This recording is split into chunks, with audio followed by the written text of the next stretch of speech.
Let's test your knowledge on EKG strips. Okay, the first strip is this one. Does anyone know what this is?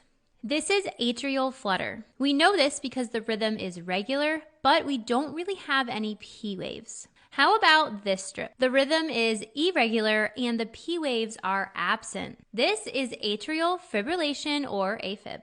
A lot of students get these two mixed up, so I'm going to tell you how you can notice the difference between atrial flutter and AFib. The main difference here is that AFib has irregular R to R intervals. You can see how there's a big space here, a small space here, a small space here, and a big space. They're irregular. Where atrial flutter typically, not always, but typically has regular R to R intervals. They are nicely aligned and spaced out. Another silly way to remember this is to think of this as an A and this as an A because they kind of look like A's. And you can think A, flutter, flutter, flutter, A, flutter, flutter, flutter, A, flutter, flutter, flutter. The flutters are kind of more pretty looking than in AFib.